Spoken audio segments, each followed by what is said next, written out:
Thanks for tuning in. This is Westside Elite, and it is a Week 3 edition of the program. I'm Ryan Terpstra from State Champs Network, Allen Trieu, Midwest Recruiting Coordinator for Scout.com. We're here with you every week online talking about football on the west side of the state of Michigan. And Alan, let's begin with a matchup that was a really good game last year, and now it's pitting two teams that traditionally have been good these last few years, and that's Rockford versus Muskegon Mona Shores. Now, Rockford got off the schneid. They shut out Holt 47-0. Shores had another big win over Fruitport. What do you expect from this matchup? Seems like a real defense, offense, strength versus strength kind of game.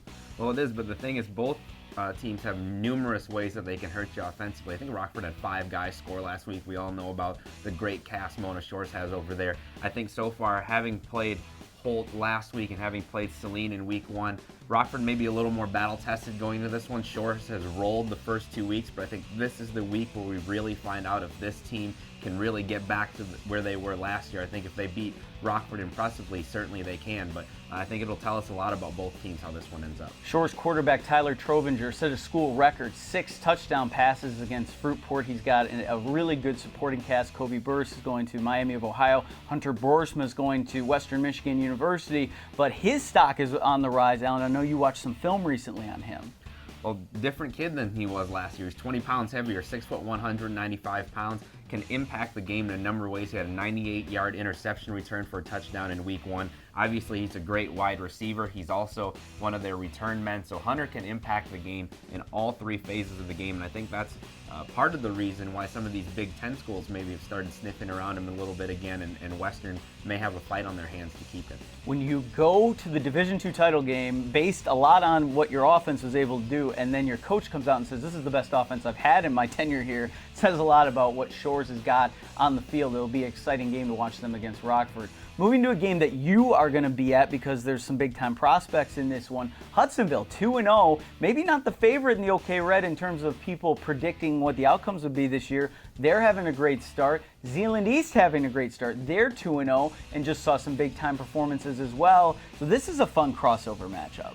Absolutely. You know, Hudsonville has had, I was at their game against TC West last year, and then I saw the film from this past week, and they've had 2 just complete knockdown, drag-out battles 2 years in a row. But the Eagles have come out 2-0 from that. I think similar to the Mona Shores Rockford game, I think Hudsonville is a little more battle-tested right now. Zeeland East has had 2 wins, but they were maybe easier wins than what Hudsonville's had to go through. So I think, again, this is a game where we get to find out which of these 2-0 teams is for real. And for Zeeland East, I'll have a chance to look at a couple of their recruits. Jonathan Burkhorst, a junior with already an offer from Illinois as well as Western Michigan. And they have a couple of seniors, including wide receiver Kylan Barton, who's starting to pick up a lot of interest. He scored 5 touchdowns a week ago. Yeah, when you score 5 touchdowns, interest will build around you. So congratulations to Mr. Barton. We'll see how he does against Hudsonville, probably the best opponent that Zeeland East has faced thus far. Now moving to another game, Muskegon. They get into the win column after losing to Detroit Catholic Central. They're able to beat Grand Rapids Christian in very convincing fashion. It's funny, they gave up the first touchdown of the game,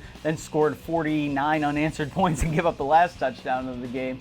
But they're going to be at home, and it's going to be significant because Grandville, who we saw on State Champs beat Lansing Sexton to move to 2-0, is going to be coming into town. But Muskegon, if they win, will get 800 wins in school history. That's the only program in the state of Michigan who will have hit 800 wins. So a real big milestone opportunity for them, Alan. Yeah, and it's not going to be easy. Grandville is no cakewalk. Nolan Meekoff, running back committed to Davenport, is putting up some big numbers this year. He's not the only guy that can hurt you, though. They have some other skilled players that can make some things happen in space. But I think we talked about it before their game against Catholic Central that Muskegon was going to get better as the year went along because new quarterbacks, some new faces on both sides of the ball, and those kids were going to get better and better with each successive week.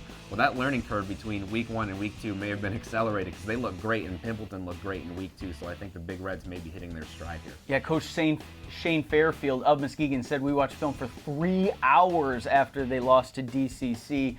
Obviously, the offense took a lot of that to heart. They made far fewer mistakes against Grand Rapids Christian, and Muskegon, always a program that has won, but you just got to give them a little bit of credit because it's not easy to win there. I know some people think it's a very prestigious school. You just walk in, you're blessed with tons of talent. You remember the story of when Tony Anise left for Grand Rapids Community College and then later Ferris State.